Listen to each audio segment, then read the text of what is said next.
You know, you probably feel like you just haven't improved your English in years, even though you might be studying like literally every single day. Oh yeah, it's a completely frustrating plateau. Right, like you spend all this time climbing this massive linguistic mountain, you memorize the irregular verbs, you conquer those brutal conditional tenses, and you finally reach the summit, which is that coveted C2 level of English. You get the certificate and everything. Exactly. On paper, you've won the game. I mean, you can read complex news articles, you can easily hold a business meeting in English, but as you stand at that summit, the air feels kind of different than you expected. You realize you're completely fluent in theory, but you're still hunting for that elusive near-native feel. Yeah, the natural flow. Yeah, the slang, the unspoken cultural rules that textbooks completely ignore. Well, it's a very specific type of frustration because what you were describing is the gap between knowing the mechanics of a language and actually feeling its natural rhythm. C2 learners often find themselves missing the way people talk over each other or the cultural context because, textbooks focus purely on grammar and vocabulary lists. Which is exactly what we're tackling in today's deep dive.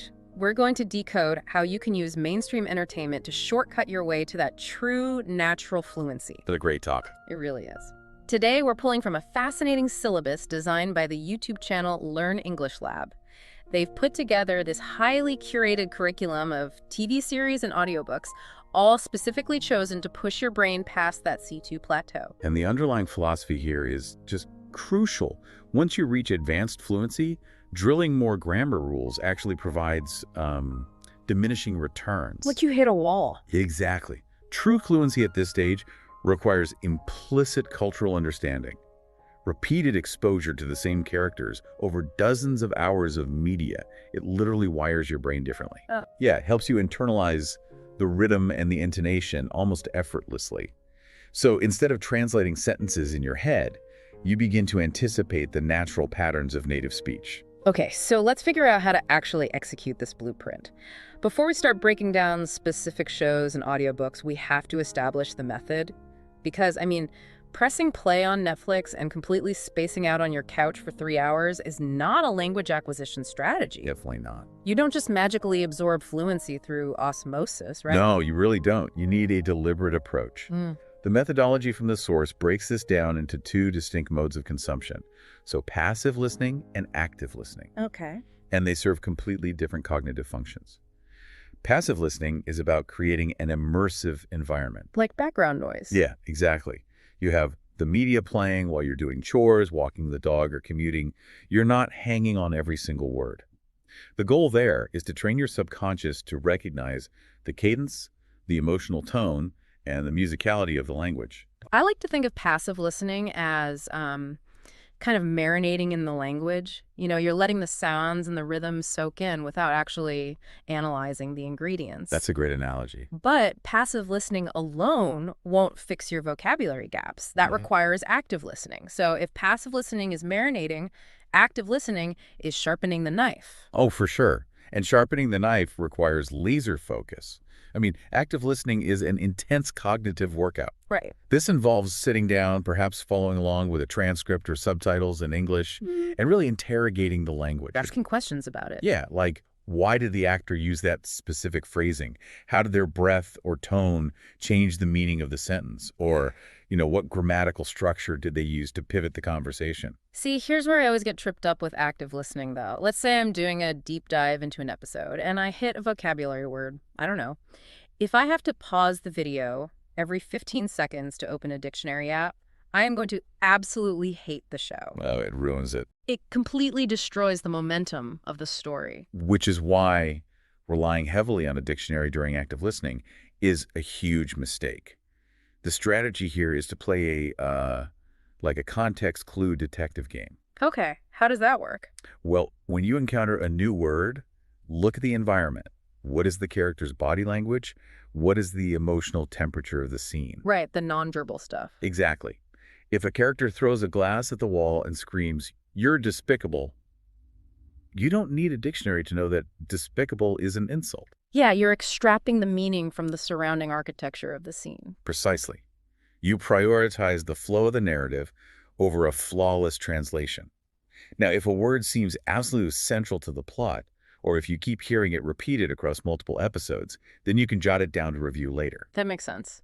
But simply writing down a definition isn't enough. Mm. To transfer that word from your passive vocabulary to your active vocabulary, you have to actually use it. Right. Force yourself to incorporate it into an email or use it in your next conversation. So we have our strategy: marinate for rhythm, sharpen the knife for comprehension, and use context over dictionaries. Let's apply this to visual media. Visuals are the perfect training ground for active listening.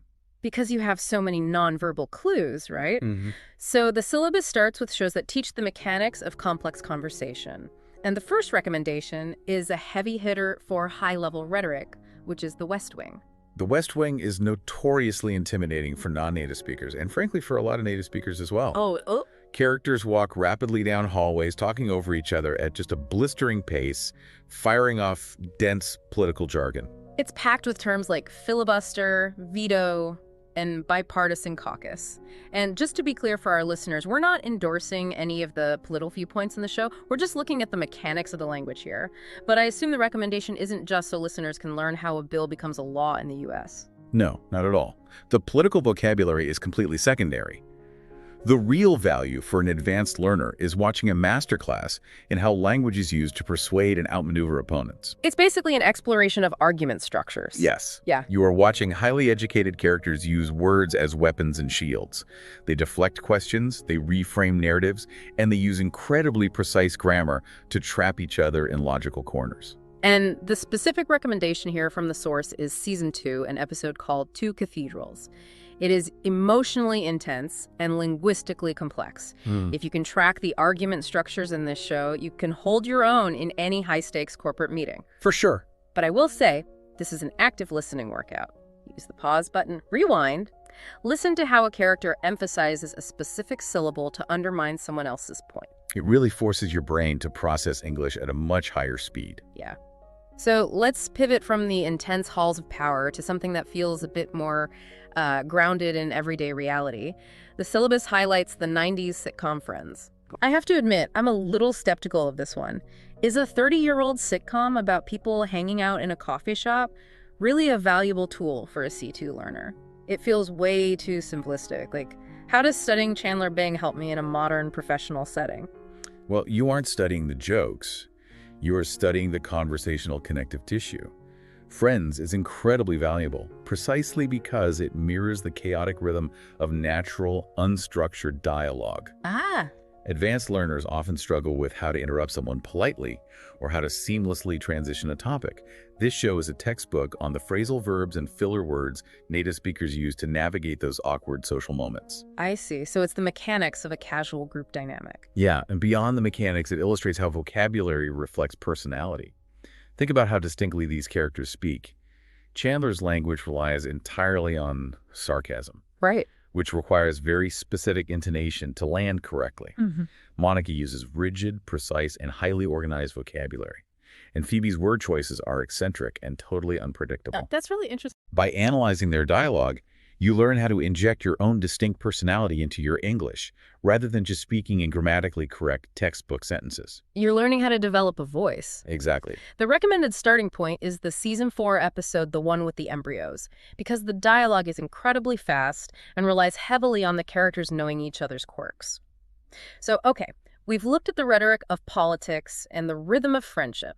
Let's look at what happens when language is used as a tool for dominance. This is where we examine the darker side of English, focusing on how power dynamics and regional identities shape vocabulary. The prime example here is Breaking Bad.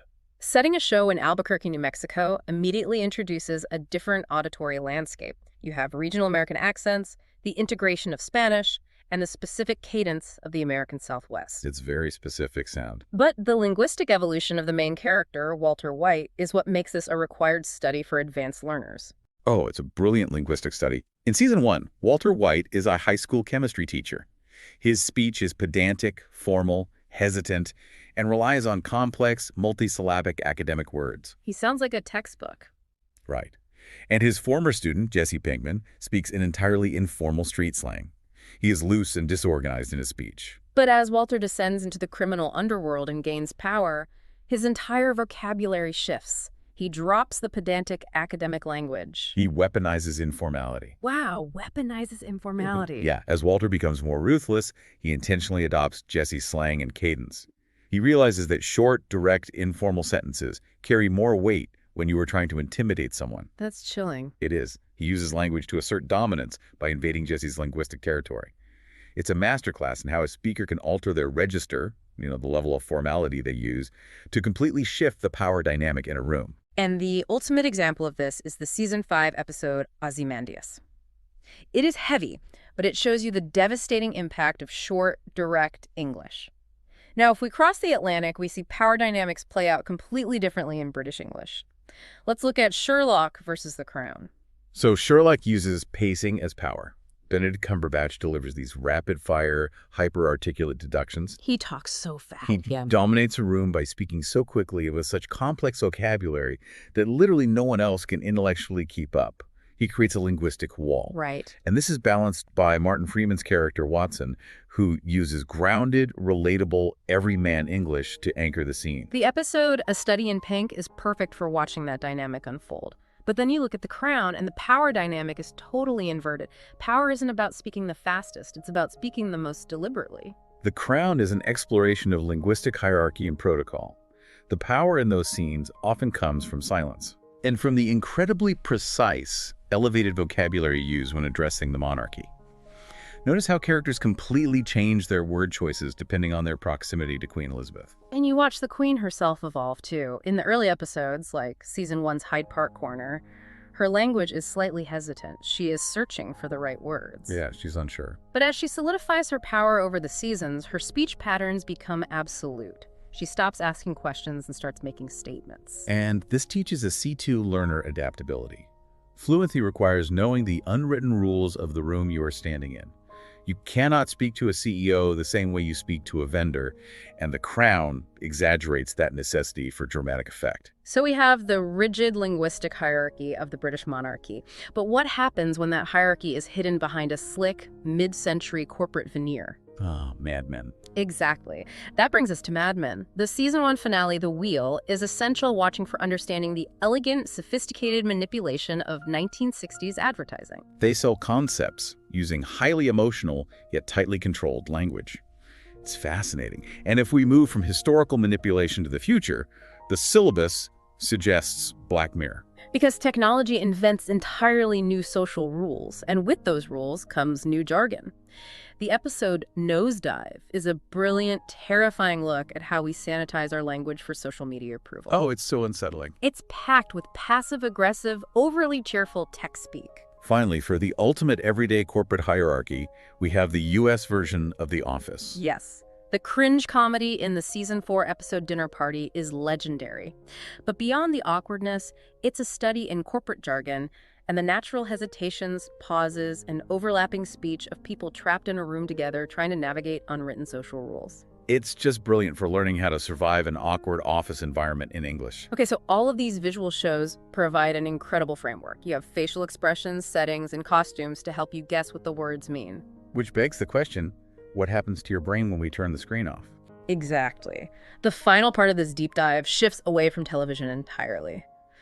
To truly conquer the C2 plateau, we have to talk about audiobooks. This is where it gets really challenging. Yeah, when you remove the visual context, your ears have to do all the heavy lifting. You are forced to focus purely on the music of the language.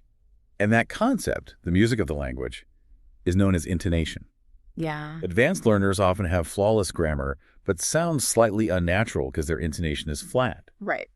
Audiobooks highlight how the pitch of a voice rises and falls to convey hidden meaning. Think about just a simple word like, yes. If the pitch rises at the end, it means, I'm listening, go on. If the pitch is sharp and descending, it means, I agree entirely. Mm-hmm. But if it's drawn out with a wavy pitch, it conveys a sarcastic, absolutely not. It is wild how one tiny syllable carries 3 completely different meanings based purely on the musical note the speaker hits. It really is. And audiobooks expose you to a massive variety of narrators, accents, and pacing. But there is a technical advantage here, too. Using the speed controls on your audiobook app is an incredible learning hack. It allows you to customize the cognitive resistance. Exactly. I like to think of it like swinging a baseball bat with a heavy weighted ring attached to it. If you speed the audiobook up to 1.2x or 1.5x speed, your brain has to work incredibly hard to catch the vocabulary. Right, it's straining. Then, when you go back to having a normal speed conversation, the English language feels incredibly light, slow, and easy to hit. Conversely, if a topic is dense, slow it down to 0.8x to give your brain an extra millisecond to process complex grammar. It's such a smart technique. Let's examine the specific audiobook progression designed for this ear training. Even for an advanced learner, the recommendation is to start simple to build stamina. Right, the beginner tier. Yeah. They suggest Charlotte's Web by E.B. White and The Very Hungry Caterpillar by Eric Carle. Now, I know a C2 learner might roll their eyes at a children's book. Oh, absolutely. But why is this actually a smart starting point? Because children's literature relies on rhythmic, repetitive sentence structures. It strips away complex metaphors and forces your brain to tune in to the fundamental cadence of English. Ah, I see. It's an auditory warm-up. You are training your ear to hear the natural breaks between words without the distraction of difficult vocabulary. That makes total sense. And once your ear is warmed up, you move to the intermediate tier. The syllabus recommends the Harry Potter series, but with a very specific, active listening exercise. Yeah, you can actively compare regional pronunciation. The American version is narrated by Jim Dale, and the British version is narrated by Stephen Fry. So you're literally doing a side-by-side comparison. Exactly. Listening to the same text delivered in two different accents highlights how vowels are stretched or clipped, depending on the region. Alongside that, they suggest Wonder by R.J. Palacio. Now, this is a middle grade novel, but it is phenomenal for exposing an advanced learner to contemporary, highly relatable slang. Yeah. It's the kind of accessible, everyday language that adults still use constantly in casual settings. Then we reach the advanced tier. This is for the C2 learner who wants to simulate that high-resistance cognitive workout. The heavy bat. The heavy bat. The first recommendation is Harper Lee's classic, To Kill a Mockingbird. You are immediately hit with incredibly rich, descriptive vocabulary there. But the real challenge is the regional dialect. Right, the Southern accent. It exposes your ear to the specific pacing and drawl of a Southern U.S. accent, which operates on a completely different rhythm than the fast-paced New York or British accents we discussed earlier. And from fiction, we move to high-level academic English with Yuval Noah Harari's Sapiens. Many advanced learners struggle with reading or listening to nonfiction because the vocabulary becomes overly dense. It gets really dry. It does. Yeah. But Sapiens is a masterclass in clarity.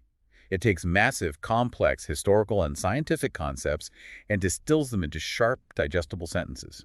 It trains your brain to structure complex arguments without relying on unnecessary fluff. And the final boss of this audiobook syllabus is Andy Weir's The Martian. Oh, this book is a unique linguistic challenge because it blends two entirely different registers of English. How so? On one hand, you have incredibly dense, highly technical scientific jargon related to space travel and botany. Right. On the other hand, the protagonist delivers this information through sarcastic, witty, deeply informal dialogue. It forces your brain to rapidly switch between the analytical processing of technical data and the emotional processing of a sarcastic joke, often within the exact same sentence. Yes. It is an intense, entertaining workout for your vocabulary and your intonation tracking. So, we have mapped out a journey from the visual context of political rhetoric and sitcom interruptions to the unwritten rules of corporate jargon, all the way to the pure musical ear training of advanced audiobooks. Which is an amazing syllabus.